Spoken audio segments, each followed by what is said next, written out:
Here's why your pigeons keep clocking late, exhausted, or not at all, while champions hit the electronic clocking system fresh and sharp.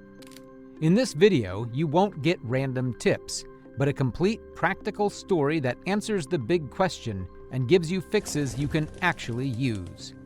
In a few minutes, you'll hear the hard truth behind losing: wrong training, poor feeding, weak bloodlines, and the unforgiving force of weather. If your pigeons never win, it isn't bad luck. It's something you can fix. And most of the time, it isn't one single cause, but a mix of mistakes, conditions, and overlooked details. The honest answer starts with breeding top pigeons, bloodlines, and genetic quality. Without proven base pigeons, you will keep losing ground, no matter how tight your schedule looks on paper. Put quality in the loft, and you can make a difference. From there, your choices decide what that quality is worth at the finish. It all comes down to 5 levers you can adjust today: training buildup, feeding and hydration, motivation system, race planning versus weather, and recovery and health. Work these 5 consistently, and results change. Begin with the foundation: genetics. Choose families that are proven on your game. Sprint isn't distance, and distance isn't sprint. Select for homing drive, health, orientation, and steady temperament. Log the results of parents and youngsters and repeat what works year after year. There is no magic win gene. Performance comes from lots of small factors added together. Your job is to spot those factors, stack them, and improve them calmly each season. Once the foundation is in place, ask yourself, what do I control in the week, the day, and the hour before liberation?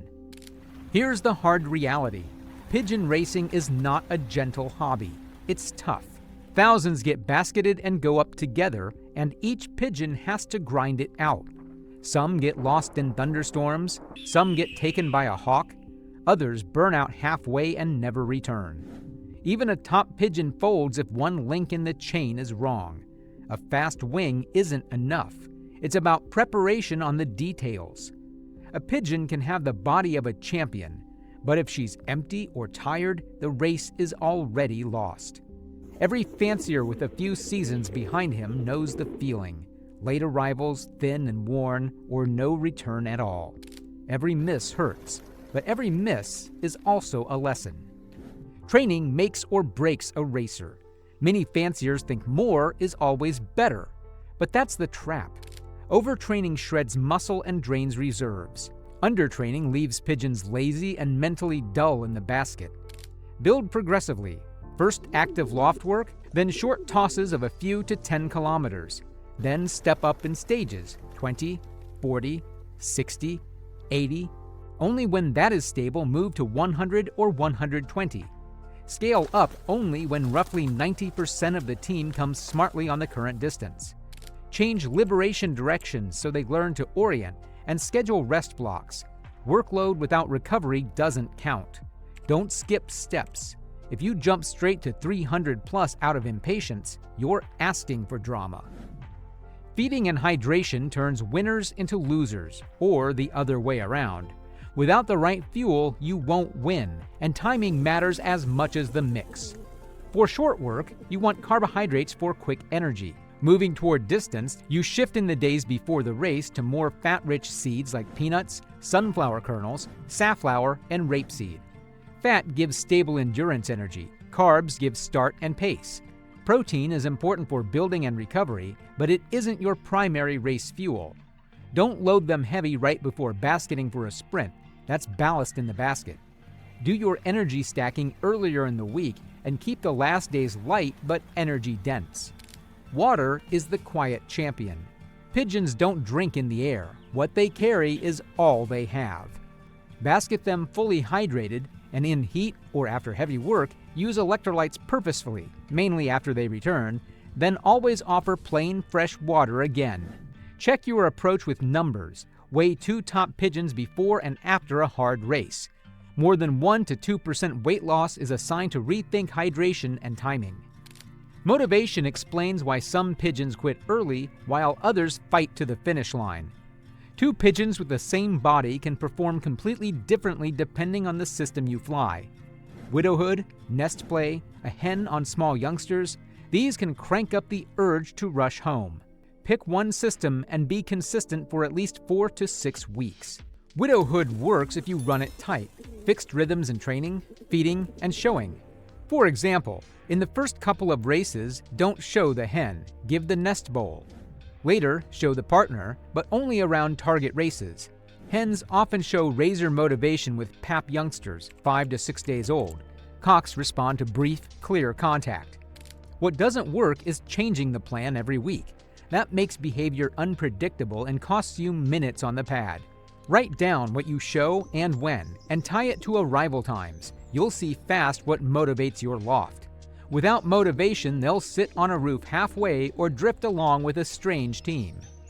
Weather is the joker you can't control, but you can manage. Tailwind speeds them up, keeps them in the air shorter, and saves fuel. Headwind and heat punish, stretch flight time, and raise the risk of dehydration and scatter. Make a real go, no-go in advance. Look at wind direction and speed, temperature, and fronts or low clouds. Match distance and team to the conditions and adjust your goals. With an inexperienced team, headwind in heat is a double penalty. Fly shorter or aim for steady returns instead of an all-in trophy charge. Smart planning prevents losing before you liberate. After the race, the next battle starts, recovery. Push too soon and you break your team. Micro tears, sliding condition, and higher disease risk are waiting. Parasites and infections can ruin a whole season if you aren't sharp. The smallest issues decide in the basket whether a pigeon holds on or folds. That's why good loft managers check their pigeons daily, give electrolytes when appropriate, light feed, rest, vitamins, and clean water. A pigeon that feels right flies with confidence. Watch droppings, breathing, breast muscle, feather quality, eyes, and throat. See sluggish behavior, noisy breathing, or off droppings? Back off. Training on fatigue is preparing to lose next weekend. Winners aren't always the fanciers with the single best pigeon. They're the ones who don't make big mistakes. They train with a plan, feed on purpose, build in rest, read the weather, and avoid unnecessary risks. Losers repeat the same errors, blame bad luck, and miss the details. Winning is balance, smart training, the right fuel at the right time, solid recovery, and clear motivation. And even then, there are no guarantees. This sport is a fight with nature, the hawk, fatigue, and the small things. Every return is a small victory. But when one of yours hits the pad first, you remember exactly why you put in all the work. So why don't your pigeons win? There are plenty of reasons. With top bloodlines as your foundation and these 5 levers under control, why they never win turns into, my pigeons make me a champion.